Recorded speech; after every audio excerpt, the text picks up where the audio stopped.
Alright, Karazhan is just about to go up, and I wanted to just record my thoughts on it so I could look back on the cards and see what I was right on and what I was wrong on.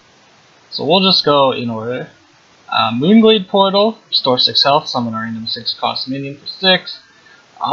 You can get something even decent like Boulder Fist Ogre, it's pretty good. It might see some Yogg play. Honestly, probably the strongest part of this card is that you can get it off Yogg, but it's not amazing. It doesn't really even fit in Yogg Druid that well because it's kind of expensive and doesn't have a choose one effect for Fandral. So I'm gonna rate it as like mediocre, like 3 out of 5. I guess I'll just do everything out of 5. I don't think it'll see too much play, but it's pretty major to get off Yogg because even if you heal your opponent, you still get this extra. Menagerie Warden, a card that a lot of people are worried about. The big obvious combo is Stranglethorn Tiger because it's stealth and you play this, but that's still only 2 cards in your deck. And while Beast Druid definitely has enough cards in their deck to make a full Beast Druid, you're probably not going to get more than, I'd say, 7 stats vanilla off Menagerie Warden on average. You get something like the Druid of the Flame kind of size, probably between average of all your beasts. So it's not like game breaking most of the time. Stranglethorn Tiger is obviously the power play, but I'm not entirely sure that this card is going to be the reason Beast Druid is going to be great. I think Beast Druid actually has a lot of good cards already, and this is just going to kind of push it into more like a Zoo-y power level. I don't think it's going to be the same tier 1 kind of Zoo stuff is, but Druid's definitely going to have a Zoo deck. I think Enchanted Raven is actually the reason because of Market Discard. I'm going to put Menagerie Warden actually as a solid 4 out of 5. It's good. I don't think it's this game-breaking 5 out of 5 card. Enchanted Raven, I'm going to get this actually another 4 out of 5, because if you mark Enchanted Raven then Market Your Charge, you have a 4/4, 3 mana on your second turn. It's pretty good. That's pretty good. And the card draw. So this is going to be one of the blowouts. Enchanted Raven, Innervate Charge is probably going to be one of the bad plays people do. You really do not need to Innervate Market Discharge most of the time unless you know your opponent's going to ping Enchanted Raven off. If you're going second, you could probably justify the Innervate because you have an extra card in your hand. If you're going first, but yeah, if you're going first, Enchanted Raven turn 2 Market Discharge is really, really, really good. Card's 4 out of 5. Cat Trick. If your opponent casts Stealth, summon a 4/2 Panther with Stealth. 4/2 Panther with Stealth that you're going to eventually get is pretty good. Odds are you're probably going to wait at most 2 turns for Cat Trick to go off, so you're paying mana for sometime in the next 2 turns. You will randomly get a cat after they cast their spell, so after they cast their AoE. It's pretty similar to Bear Trap, where you're basically guaranteed a 3/3 bear with Taunt for 2 mana, but Bear Trap has a better condition to trigger off of, which is getting attacked, which is something that almost every deck in the game will eventually do, except Freeze Mage. And Bear Trap is really good against the decks that want to hit you in the face. It trades pretty well with things that aren't named Totem Golem. This actually does trade well with Totem Golem, but Shaman doesn't cast as many spells. At least not in like turn 1-2 situations. There's Feral Spirits, and otherwise things usually come a little later. I'll rate this card only like a 2 out of 5. It's not really going to see that much. Cloaked Huntress, your secrets cost 0, 3/4. This card's good because it's a 3/3/4. Its effect's really good. I don't think it's going to see every play because you don't need a 3/3/4 at Hunter. Like, it's good. Like if you had a card that was a 3/3/4 beast, that'd be okay. It wouldn't be great. It'd be okay. Just like how Carrion Grub is okay. This isn't a beast, so you can't hand master it, and you have to play secrets. Which makes it bad because you don't want to play secrets. Like, maybe there'll be maybe in Control Hunter, but even in Control Hunter, there's no new secrets. So it's like, it's not good. The secrets costumes there aren't good. This is a really bad version of Mad Scientist that doesn't draw you a card. I'm gonna rate it 2 out of 5. I guess by that description, actually no, I'd also rate it was Spider Tank 2 out of 5 because Spider Tank's the mech, and I think the mech tag is actually about equivalent to this effect in Hunter because you don't have enough cycle in Hunter to make use of this effect, so you're basically just wasting your time on secrets and playing this 3/3/4 vanilla for no reason. Alright, Kindly Grandmother, 1/1 Beast, Death Rattle, summon a 3/2 Beast.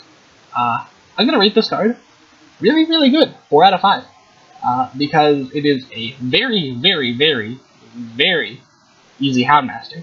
You will almost certainly be able to keep Beasts on your board if you're playing on curve and playing Kindly Grandmother on 2 and Houndmaster on 4, because either Kindly Grandmother will survive, or something else that you played on 1 or 3 that are hopefully Beasts, like Fiery Bat or Animal Companion, will also survive, and your opponent has to have a really, really broken start to make it that if you're playing Beasts 1, 2, 3 with Kindly Grandmother, you're not going to have Houndmaster.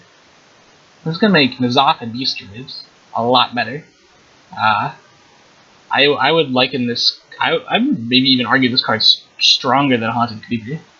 Haunted Creeper was a 1/2 that kind of summoned a 2/2. This is a 1/1 that summons a 3/2. The body spread on Haunted Creeper was admittedly better, but this thing gets to be a beast when it dies, which makes it much, much stronger in Houndmasters, with Houndmaster's influence. So yeah, solid 4 out of 5. Good card.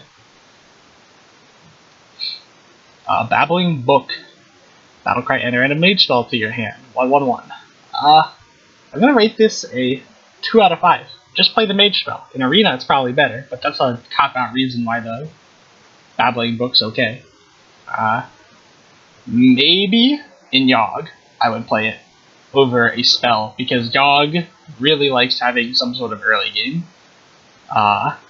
And just having a 1/1 that can trade something out would be nice to have. Firelands Portal, deal 5 damage, summon a random 5 cost minion.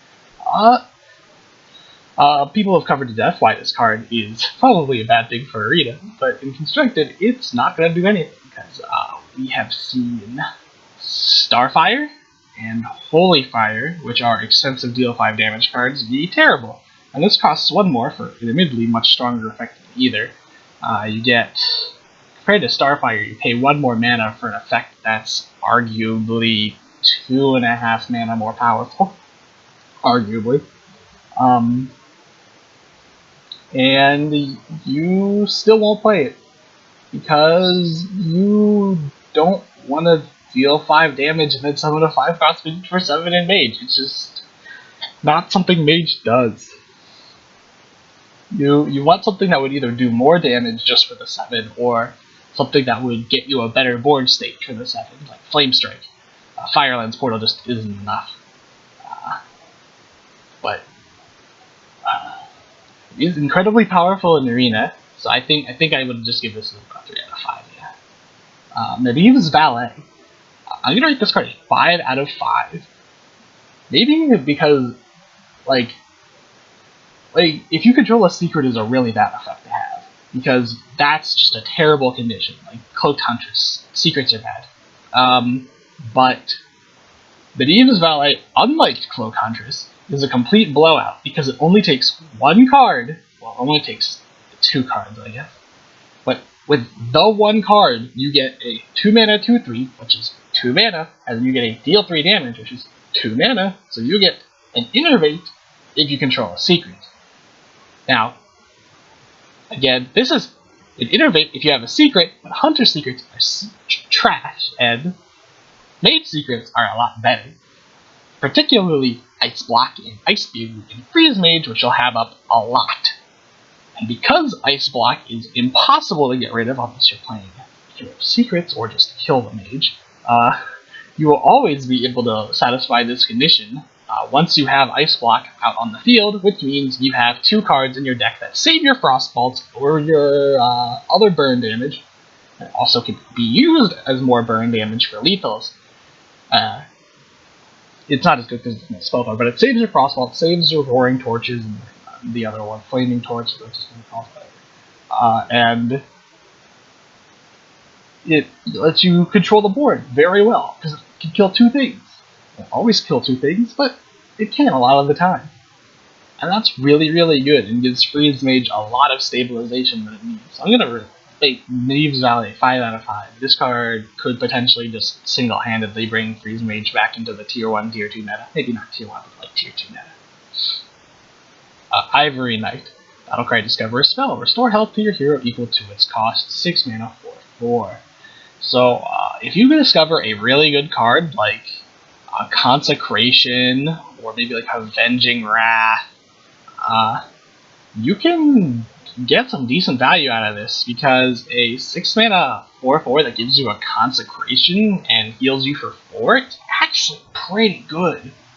I would argue that's better than Azure Drake, but unlike Azure Drake, it's not a dragon, and you don't discover the card you're looking for, it's really bad. Equality, Consecration, Avenging Wrath are really the power play cards. Enter the Coliseum's fine on occasion too, but like if you're forced to discover something like Humility, or even worse, like anything can happen. Even if you heal for 10 by picking anything, like, yeah, 6 mana 4/4, heal 10. Assuming you have 10 health missing, is actually pretty impactful, but you have a dead spell in your hand that you can't use. And, like if this was just 6 mana 4/4, heal 10, it's effectively consistent with you play on that, but you can't consistently heal that, and so it's just, I don't feel like you'll get what you want out of this card enough to ever play it, so I'm going to rate it 2 out of 5. Silver Moon Portal, give a minion +2/+2, so I'm going to random 2-cost minion. I think this card's a lot better than a lot of people are giving it credit for, because giving him, like, let's just pretend this means 2/2 charge. Like, you have a minion that's already been on the field, 2/2 charge. So you get a 2/2 charge and then a random 2-cost minion for 4. 2/2 charge is pretty good for 2, and a random 2-cost minion. A lot of 2-costs, there is stuff like Novice, but most random 2-cost minions are going to be worth the 2 mana. So this card will be worth it a lot of the time. And sometimes you can get like Succubus and a couple, and the Librarian, and a lot of cards that are worth that 2 mana that are big value. And this card could actually see a lot of play if there's a deck that can fit it in. There just might not be a type of like token paladin deck to ever spring up. But if it does, Silver Moon Portal actually gets some good play. I'm gonna rate this card this card isn't like super powerful. Like, it's a 3 out of 5 power level card, but it would really fit very well in a very good tokeny kind of deck if that ever comes up. Like the Darkshire Divine Shield token, kind of stuff. Nightbane Templar. If you're holding a dragon, summon 2 1/1 whelps. So it's 3 mana. If you're holding a dragon, effects have to be blowouts, like Blackwing Corruptor, for them to be any good. Otherwise, you're just going to have an average card that could have just not had the holding a dragon effect. And so for 2/3 and 2/1 whelps, you're getting a probably in most cases worse Imp Gang boss if you're holding a dragon. Sometimes a 2/3 with 2/1s is better than Imp Gang boss, most notably if there's a 4-attack minion on your opponent's board. But a lot of the times in the early game kind of scenarios where we would take 2 minions to trade the Imp Gang boss anyways, this card's just bad. And Paladin... Dragon Paladin already wasn't very good, and it really needed a card that was better than a variation on Blackwing Technician to have the deck see play, and this card really isn't pulling that kind of weight. So I'm gonna rate this card a 2 out of 5. It's absolutely unplayable if you just cannot get that dragon early in your hand, unlike something like Blackwing Corruptor, where it's unfortunate, but a 5/4 body is still okay in this game. A 2/3 is absolutely unacceptable. And if you do not play this card on turn 3 with a dragon in your hand, it's still underwhelming. You can't like play this on turn 5 in hero power or something. That's not good enough. Onyx Bishop. Battlecry, summon a friendly minion that died this game, 5 mana, 3/4. So this minion could have been good. For 3/4, it's just not enough, because Resurrect was already bad on the 2 mana slot, and that's mostly because Priest can't do anything with that kind of effect. I mean, there's like the Velen crap, but obviously not doing the Velen crap with this. If Priest had really good 1, 2, 3, and 4 drops, and maybe not even 1, just even if they passed on 1 and did 2, 3, 4, and then one of those died, and then you played this, and then you brought one of those back, and those were actually solid 2, 3, 4 drop minions, Onyx Bishop would actually be decent. But in the current context of Priest, where the best thing you're going to bring back is pray your opponent kills like a Blackwing, not even a Blackwing Technician, you can't even really play that. This is a hard card to fit in Dragon Paladin, but if you could squeeze it into Dragon Paladin, Dragon Priest, if you could squeeze this into Dragon Priest and they killed your 3/6 taunt, you can still get a 2/6 back when you played this, which is actually pretty decent. But what it just comes down to is that with the current state of Priest, this card isn't good enough. This card would have to be a neutral to play in its current state. If it was since it's a Priest card and Priest doesn't have early game, this card, while pushing it, could have been like a 4/4/4/5. A 4/5 would put it into a like 5 out of 5 tier 1 tempo Priest becomes a deck because this card exists. Because you could just like kill off something like your Injured Blade Master and get a 4/7. But I think it would be acceptable if this card was a 4/4, because spell effects get weaker the more they cost, and so 5 mana for a Resurrect doesn't mean that the Resurrect costs 2 mana anymore. It's kind of petered off because of how much you have to pay just to get that effect off. So I think a 4/4 would have just been fine and balanced. But as it stands, I'm going to just rate this card I'm going to rate this card in the current meta as a 2 out of 5. But if Priest in the next expansion gets really, really, really strong early game tempo out of absolutely nowhere, I'm going to rate this card like a 4.5 out of 5. Because this card is actually pretty broken if you have really, really strong, high value early game minions. So we'll just see if that happens. Priest of the Feast. Whenever you cast a spell, restore 3 health to your hero for 3/6. Card's pretty plain, doesn't have anything special. Health isn't worth that much because it's not armor. It doesn't fit in any decks. Stats are good, but you have no reason to play this card. I'm going to rate it 2 out of 5. Purify. Purify. Ethereal Peddler. Alright, Battlecry. Reduce the cost of the cards in your hand from other classes by 2. 5 mana, 5/6. The first time I read this card, I actually didn't think it was the Battlecry. I thought this was just a passive effect, kind of like Thorson. But now that I know that it's Battlecry, I'm not sure if I think that's better or worse.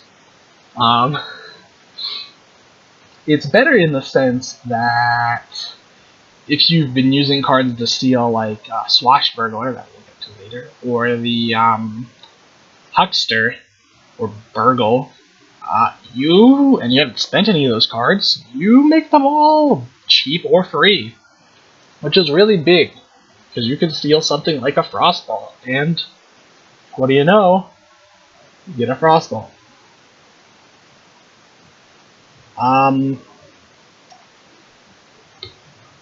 I'm not sure if this will let the Steel Rogue see play. It might. Why not? The card itself is actually really strong. Probably borderline broken, but steel effects aren't good. So we'll see if this is... I'm going to call this is going to be more on the Mysterious Challenger end. I'm going to call it a 4 out of 5. It's obviously not going to be as good as Mysterious Challenger, which gives you 11 mana worth of crap for 6 mana. But this could still net you, if in an ideal situation, I guess, like a good 2, 4, 6, 8 discount. So this could be like a -3 mana 5/6. The cards you might cast might not even be good, even if they're 2 mana less. There's a lot of spells in this game that a lot of people would they would play at 3 mana less, but they wouldn't play if they were only 2 mana less. They wouldn't play them if they were only randomly 2 mana less. If I guess that's the idea. And there's some cards like, I don't know, Light's Justice, where actually Light's Justice is not bad in Rogue, but you're not going to be excited if you steal it, and you're not going to be excited if you discount it. Deadly Fork. Death Rattle, add a 3/2 weapon to your hand, 3 mana, 3/2. I was really excited for this card because I thought it was going to be a Fiery War Axe, but then it's a 3 mana Fiery War Axe, so this card's terrible. 1 out of 5. Swashbuckler. 1 mana, 1/1, battle cry, add a random class card to your hand from your opponent's class. This is a pretty good 1-drop for Rogue, and Rogue doesn't really have a lot of pretty good 1-drops. In the past, if Rogues looked for 1-drops, they pretty much played Argent Squire. That's really not the ideal kind of card for a Rogue to play. It's good with Cold Bloods, and Aggro Rogue really does enjoy Argent Squire, but this is not an Aggro Rogue kind of card. This is more of a mid-range Steely Rogue card, obviously. And it's pretty good, and you get it brand boosted, so that's, I guess, another reason to use brand along with the Ethereal Peddler. To use brand and Rogue more. So maybe we'll see some like mid-range brand Steel Rogue. I don't know. I'll rate this card 3 out of 5. 1 mana 1/1s is still pretty bad. Even if it does add a card to your hand, that card could be like Sacrificial Pact, or it can also be, you know, Flame Strike, or Fireball or something. But you just never know. Shaman cards. Maelstrom Portal. Deal 1 damage to all enemy minions, summon a random 1-cost minion. Really, really, really good. Arcane Blast with a dude. Your dude is probably going to be a 1/1 on average. Sometimes it'll be better. Sometimes you can get Argent Squire, Flame Imp, stuff like that. But most of the time, it's still just going to be an Arcane Blast. Arcane Explosion. And Arcane Explosion is not very good. If we look at Spirit Claws over here, you can see that maybe like they're trying to push the Spell Power Shaman. Even this card kind of pushes that a little bit. But,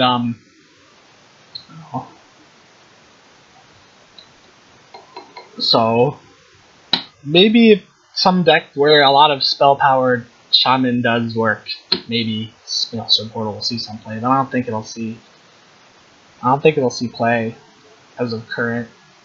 I'm gonna put this to 2 out of 5. Arcane Explosion is really, really bad. Whenever you cast a spell, summon a random basic totem. 4 mana, 3/4. Totem Shaman support? Bad Totem Shaman support? I don't see it. I just don't see where you would ever play this card in any deck, ever, for any reason.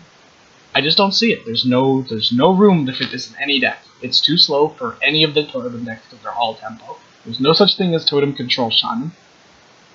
1 out of 5. There's just no reason to play Wicked Witch Doctor, ever. Spirit Claws. Has +2 attack while you have spell damage. 1 mana, 1/3. I am very impressed by this card, because you do have a 1 in 4 chance of this just being a 3/3 weapon, which could mean that this spell power control shaman thing could be really good. If you have enough spell power crap in your deck, you just have a 1 mana 3/3 weapon in your deck, and that's really good. I think this card could be one of the big additions that makes the Control Shaman builds a lot better, because you have enough health to hit 3 things in Control Shaman. You can run 2 of these in a Doomhammer and have health to spare, because you can heal like 6 for 60 in Shaman if you have the full control deck. I think it's pretty good. 4 out of 5. Silverware Golem. If you discard this minion, summon it 3 mana, 3/3.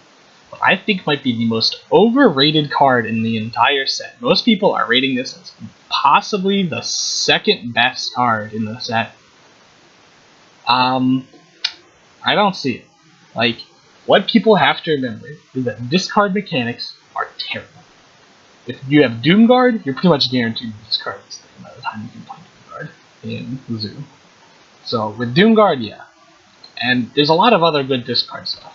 Not good, but cards that would, if you discarded discard with them, would be good, I guess is the way to say it. But you still have to discard this card. And if you whiff it and discard something else, if you cannot get this card as the guaranteed discard, which will happen a lot if you want to play like turn 2 Librarian,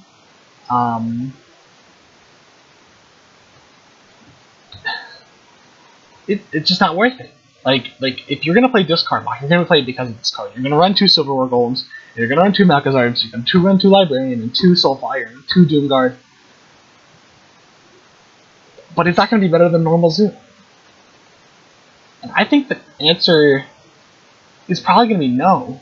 Like, there's gonna be blowouts where you just get really lucky and you get Malkazar's in, and then you get the Librarian, and then you dump the Silverware Golem with the Librarian, and then you draw a card, and then the Librarian dies, and then you draw another card, and then you play something else, and then you Soulfire something, and then you discard another Silverware Golem, and then you have 2 Silverware Golems, and then you play Jiraxxus, and then you nuke people with Doomguard, and then you nuke people with 2/5 of Jiraxxus, and you completely blow out, and there was no chance to win.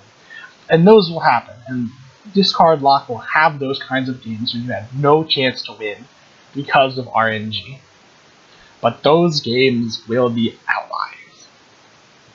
And regular Zoo will be stronger. So I will put Silverware Golem as a 3 out of 5. It's okay. It is the reason to play Discard Lock because it's a blowout. But you have to discard and you have to draw, more importantly, and discard Silverware Golem to make it worth using. It's one of those cards that your deck becomes significantly weaker if you don't draw it. I just don't think that's going to be game defining. Malkazar's Imp goes in the same field. I rediscard a card, draw a card, 1 mana, 1/2 demon. Very good in Discard Lock. It's the reason to play Discard Lock. But it's going to be blowouts, and the average is going to be pretty lame compared to normal Zoo. 3 out of 5 like Silverware Golem. Blowouts, but it's just weaker. 5 mana, Karazhan. Summon a 1/1 Candle, 2/2 Broom, and 3/3 Teapot. I think this card is actually pretty good. Mostly because I want Yogg Warlock to be a thing. But even in a more Zooey mid-rangey archetype in Warlock, 1/1, 2/2, and 3/3? Like, yeah, it's just a, it's not, like, amazing. It's, like, 2 out of 5 just have effect. But the stats are distributed in a way that Warlock really likes. Because Power Overwhelming and, Abusive Sergeant all hit benchmarks on 1/1s, 2/2s, and 3/3s. And so, you can meaningfully buff these tokens and trade in with them. That makes the 5 mana pretty worth it. Another spell, like the portal spells, it's a good spell to get off Yogg because you can't really go bad, and it's good in Yogg decks because it's a spell that gives you minions, and that's one of the best things that you can run in a Yogg deck because you want board control. But I'm very excited for this card, but it's not very good. I'm hoping that it might be enough to get some Yogg decks working in Warlock, because Warlock desperately needed board control spells that weren't like Hellfire and Shadowflame for Yogg decks, but just on pure power level, this card's like a 2 out of 5. Warrior, protect the king. For each enemy minion, summon a 1/1 taunt for 3 mana. Bolster Warrior might not even be where this card's strongest. It stalls the game for a turn for 3 mana, so it's very similar to Ice Block. Of course, it can be board cleared, but the kind of decks that you're going to use Protect the King for don't typically carry a lot of board clear. And it also makes your brawl chance a 50-50 or more if you had minions on your board already.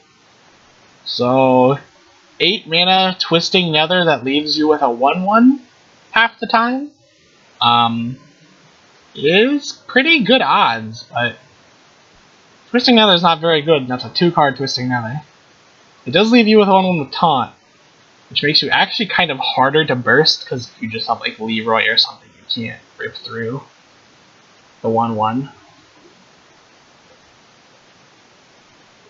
But it's a card that would probably see a 1 of in decks here and there. I'm gonna put it as 3 out of 5, maybe 3.5. It's okay. It'll see some 1 of play. 5 mana 3/4 Fool's Bane. Unlimited attacks each turn, can't attack heroes. Now there's a card later in here, I guess I'll just skip to it now, because Violet Illusionist, one of the only reasons to really think about this card, is Warrior, and partially because of Fool's Bane. So we'll just review these cards together.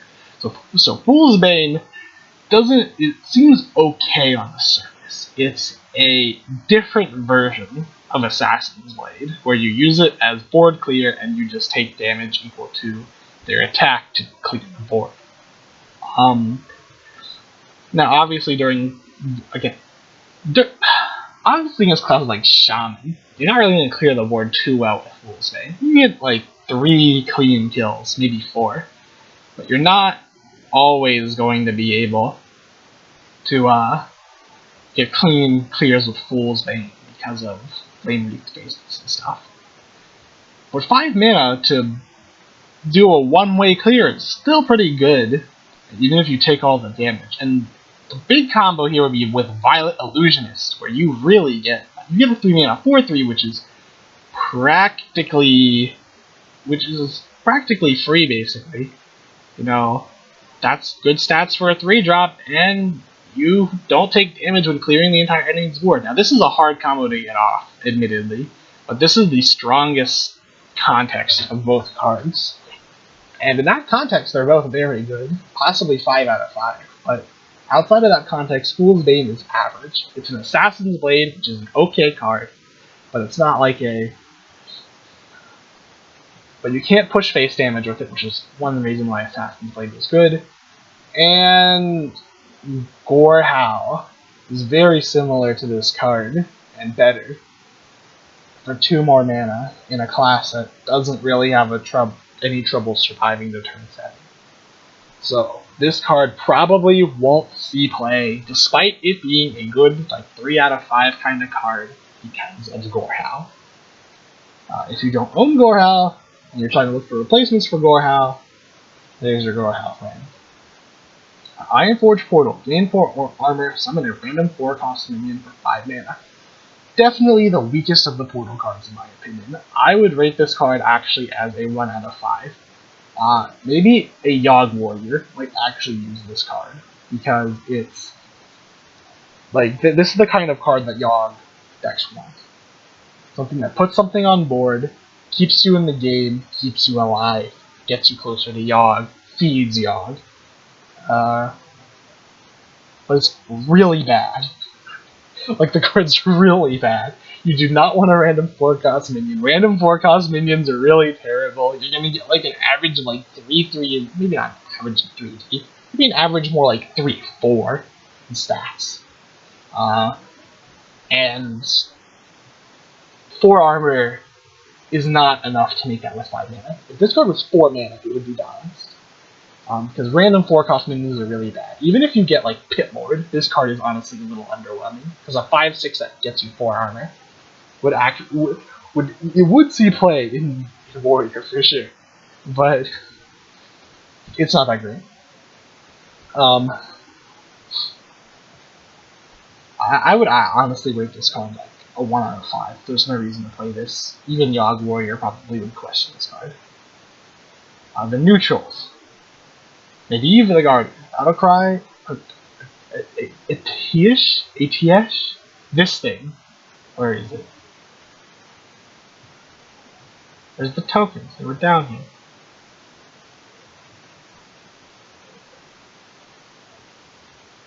Apparently the tokens aren't down here anymore. Whatever. My bad. Basically, you equip Summoning Stone with 3 charges. Summoning Stone with 3 charges is actually a really good weapon. I would rate the weapon 5 out of 5. Unfortunately, Medivh the Guardian is about a 1 out of 5 as a body. 8 mana 7/7 is about as bad as it gets. And since you can't really cast spells the turn you cast Medivh the Guardian, you pretty much have to be winning the game already. So it's a hilarious win more card. I don't think a hilarious win more cards really have a place in Hearthstone right now. I think similar to Rafam, some heavy control decks will try playing this card, and it's to some success because the equip is actually really strong.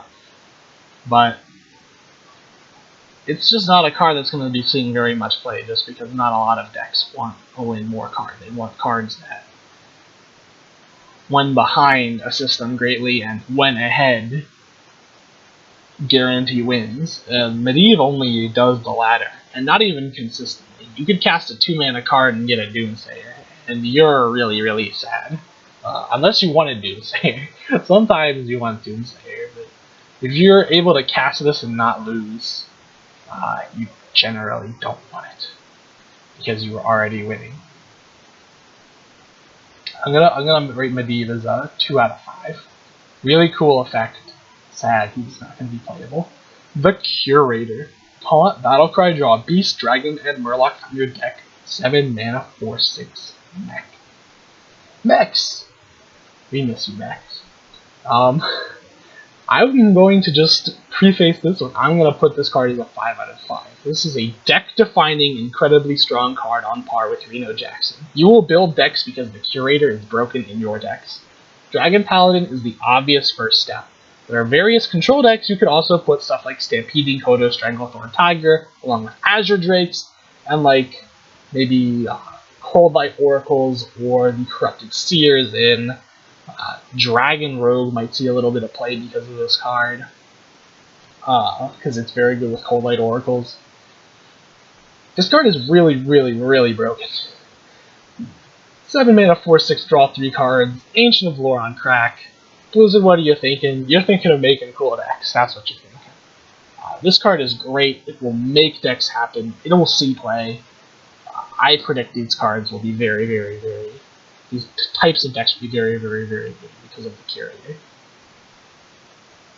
Prince Malchezaar. When the game starts, add 5 extra legendary minions to your deck. 5 mana, 5/6. This card is terrible. It dilutes your deck. You never want a deck size bigger than 30 unless you're playing for heavy fatigue, and none of the cards Prince Malchezaar adds to your deck will be any useful for heavy fatigue. Especially because it abides by deck building rules. You cannot have Tyrion in your Shaman deck. You cannot have 2 Ragnaros. So no matter what, Prince Malchezaar, unless you are very free to play and have no legendaries at all, under no other conditions will Prince Malchezaar ever add a useful legendary to your deck. So you are putting 5 bad cards into your deck that you will be forced to draw eventually for no reason. Now, if we put them at the bottom of your deck, I would play Prince Malchezaar and everything, because that's 5 extra cards I get, 5 extra cards before fatigue, and 5 extra cards that I don't have to worry about because I have a 5 mana, 5/6 that's good on curve. And then I have a bunch of cards at the end of my deck that will probably help me because they are legendaries at the very end of the game, just like how Elden's Starseeker works. But that's not how this card works, so it's terrible. I'm actually going to rate this a 0 out of 5 because in every possible deck you could ever put it in, it automatically makes it worse. Always. Barnes. 4 mana, 3/4. Battlecry, summon a 1/1 copy of a random minion in your deck. This card, I'm going to just straight up rate a 5 out of 5. Every single minion you add in any deck from this point forward in the game of Hearthstone will now be evaluated on how well it combos with Barnes. Because now you have some powerhouse 4-drop that literally can win you the entire game on turn 4. And you have to build your deck around the fact that you have a minion in your deck that can win the game on turn 4. This is pretty similar to how Fandral works. People build decks that have Fandral in them around having Fandral in them because it is so damn good. Barnes doesn't even need to stick on the board. He can just give you your 1/1 Ragnaros and call it a day. Barnes is amazing and will be played in every deck that can feasibly fit it in. There will be a couple decks that I don't think will quite be able to squeeze in Barnes because it's just not the type of deck that needs it. Like OTK Warrior is not going to be playing this card. Unless there's some new build of OTK Warrior, which really wouldn't surprise me if OTK Warrior adapted just to run something as strong as Barnes. But the general idea is Barnes is broken. That's all. Morose. Stealth. 3-mana 1/1. Already really bad. At the end of your turn, summon a 1/1 Steward. Not great either. So this card is unplayable because Ravaging Ghoul exists, and it's actually probably the most common class card in the entire game at this point. If you count up every single class card on the entire ladder, Ravaging Ghoul would probably be at the very, very, very top by quite a margin. Warrior is everywhere, every Warrior deck runs Ravaging Ghoul, and Warrior is currently the strongest class. You will not be able to play Morose. There's potential for some Morose viability with token paladin decks, because giving Morose Divine Shield is actually really good because it takes 2 pings and you're using a lot of resources to kill a 1/1. So it might. I think that's worth testing. I'm not sure if it'll be any good, but if Morose is gonna fit anywhere, it's gonna be there. I'm gonna rate this card 1 out of 5 because in any situation except what I just mentioned, this card's terrible. It's just going to get Ravaging Gold, because the only thing you're ever going to face on ladder is Warriors. Not to mention also any other AoE, but Whirlwind effects are the worst. Arcane Giant. Costs less for each spell you've cast this game, 12 mana and 8. The dream for Yogg decks. This card is incredible in Yogg decks. Incredible in Yogg decks. But outside of that, it's not so good. It's so good in Yogg decks, though. I think I'm just going to give it a 4 out of 5. Because I'm not sure if you'll even play 2 of. You might only play 1. If you play any. But it's very easy to play 12 spells. Very easy. Especially in Yogg. Very easy for you to play 12 spells. 0 mana 8/8s for everyone. There might even be non-Yogg decks that play this card. Because there are decks that can cast a lot of spells. Like Warrior can cast spells to bring this down to only like 2 or 3 mana, pretty easily. This card has potential to show up in a lot of decks. I think this is probably the single strongest giant, just overall, and will probably see the most play out of any giant in the current format after it's out. 4 out of 5. Bookworm. Battle cry. If you're holding a dragon, destroy an enemy minion with 3 or less attack. 6 mana, 3/6. A neutral shadow word pain effect. Again, spell effects become weaker as the game goes on. This effect, Shadow Word Pain, becomes especially weaker as the game goes on because it relies on the stats of minions, which scale up as the game goes on. Which means that you should not be paying 2 mana, especially if you're holding a dragon, to get Shadow Word Pain at the 6 mana mark. So Bookworm either need to probably have +1/+1, or maybe +2 attack, something like that. Or be like 1 less to make this effect really a good effect. This simply just isn't good enough to see play in any dragon deck. You could argue Dragon Paladin can make use of this because it can set minions attacks to 3 or less very easily. But you want to play Stampeding Coda now because of the Curator. So this card won't see any play because the Curator was printed in the same set as it. If this was printed in Whispers of the Old Gods, I would probably rate this card a little higher. because it would be a better Stampeding Kodo in that context. But in this new context, you just want to play Stampeding Kodo to draw it with the Curator. I'm going to rate this card 2 out of 5. And I don't think it's useful outside of Dragon Power. Moat Lurker. Battlecry, destroy minion, death rattle, resummon it, 6-3, 3-3. The card that I so desperately wish they would be a little more courageous with. Moat Lurker is one of the cool types of card designs that you can do in card games, and they overcosted it by probably about 2 mana from where it would see play. It would probably see some fringe play at 5, but it would be like a frequent addition to decks at 4. I would rather like seeing this. If this card was 5 mana, I'd be a lot more interested, because it would be an Assassinate, 5 mana, destroys the minion, and it have the bonus of getting you a 3-3, which is about 2.5 mana. So you get this 2.5 mana body for having the really terrible death rattle of resummoning whatever you just killed. Now there's the Sylvanas synergy or whatever, and you can activate your own death rattles, get double N'Zoth, and from what I can tell, you'll be able to revive this minion from N'Zoth, but when its death rattle goes off, it'll just whiff because it didn't kill anything when it enters the battlefield. I just wish this was 5 mana because I want to experiment with it, but they were just, I guess they were just not courageous enough to let this card potentially see play, because it could definitely mess with their game if this card sees play, but I think that would be interesting to see this card played at 5 mana, because I think it would see play at 5 mana. I think it would be an interesting tech to have at 5 mana, but at 6 mana, it just can't be done. It just can't be done. I'm gonna rate this revision of 1 out of 5. 6 mana is just too expensive.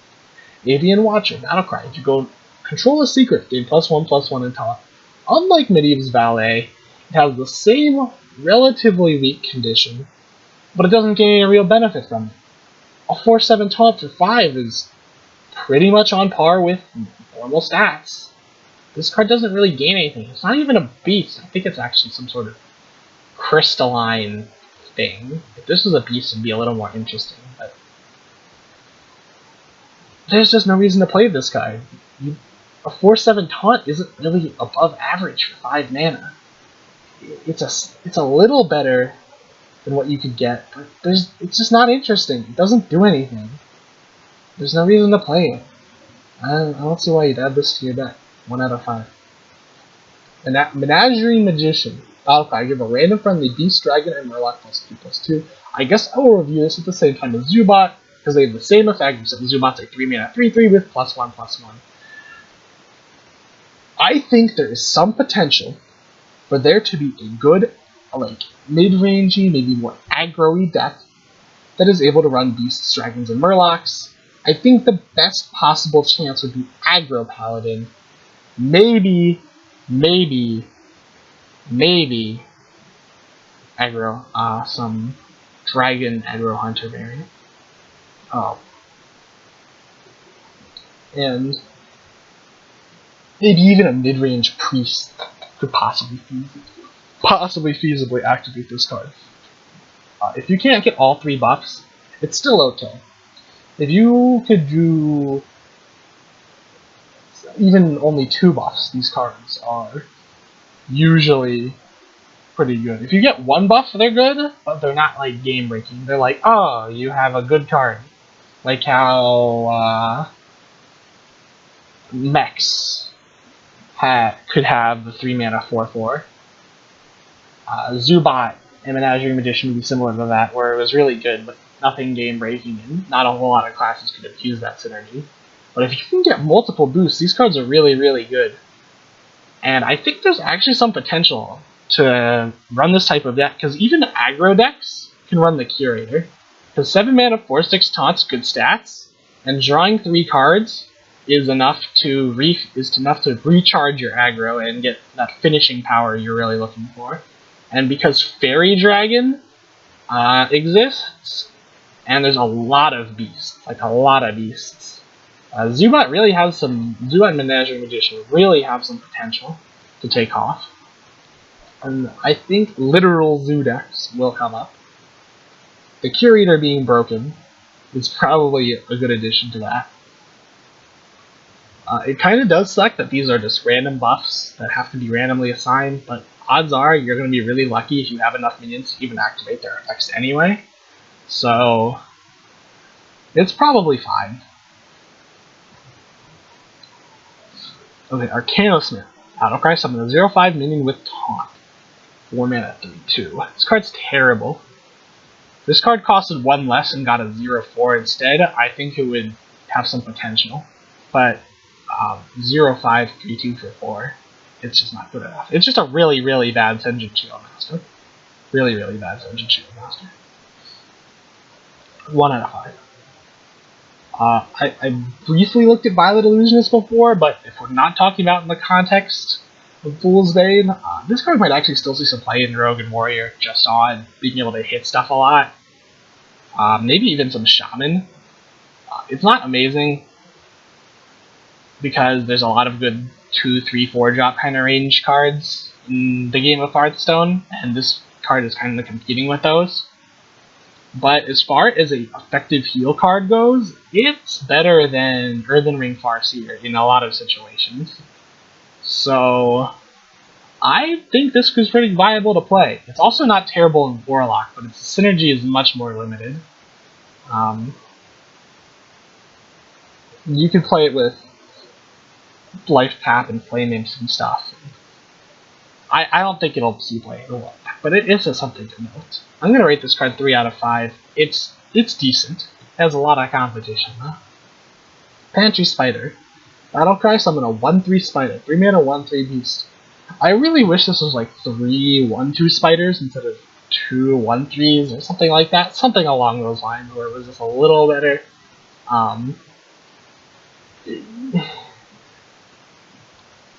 The Menagerie decks might try to play this.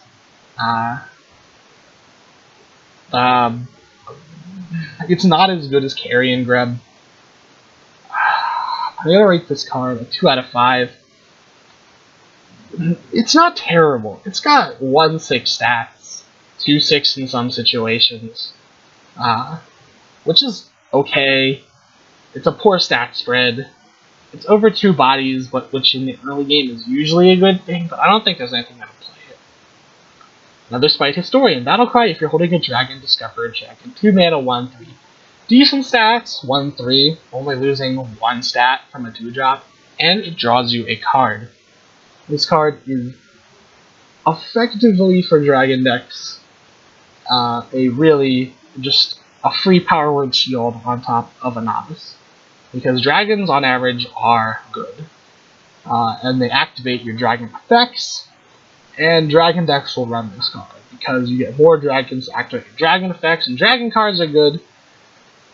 And it means you can possibly discover the late game dragons without having to run them in your deck, and you can play the early game dragons without having to run them in your deck. It's very flexible for depending on what matchup you're playing against. It doesn't contest early board game states very well, but 1/3 at least makes it soak 3 damage, which is pretty important. I rate this card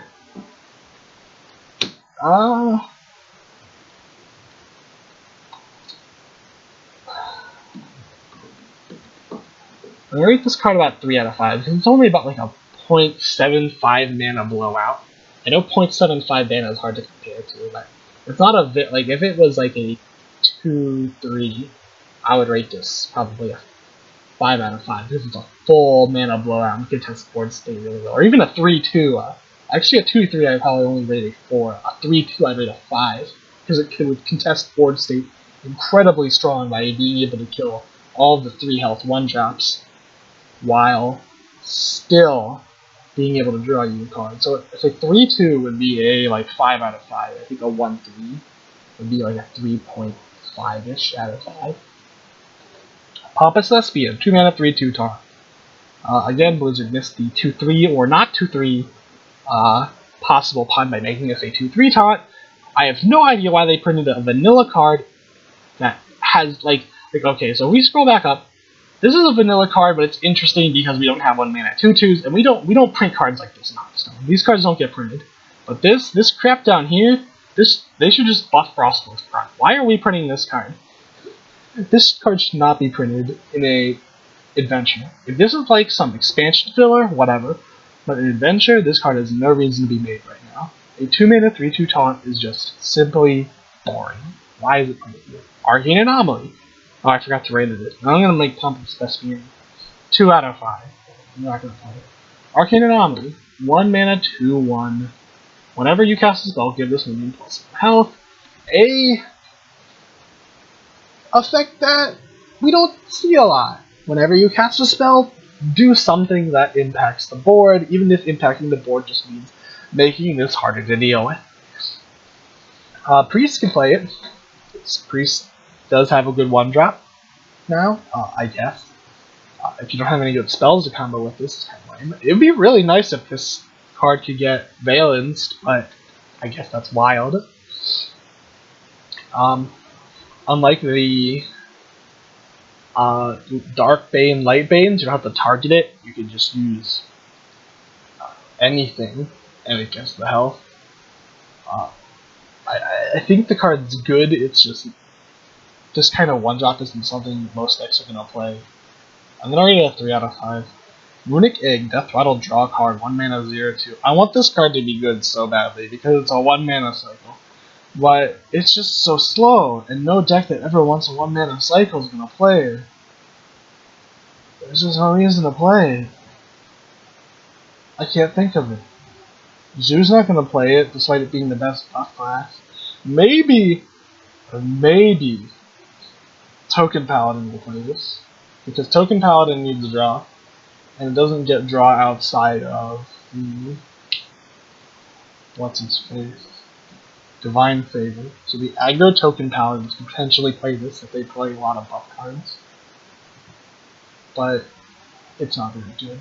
I'm gonna put this, unfortunately, as a 1 out of 5. All it is a card draw when you get hit with a board wipe. And just play a card that's better than the deck. That's really all there's to it. The tokens are down here, which I tried to scroll down to earlier, but they're not there anymore. You cannot see the medieval weapon.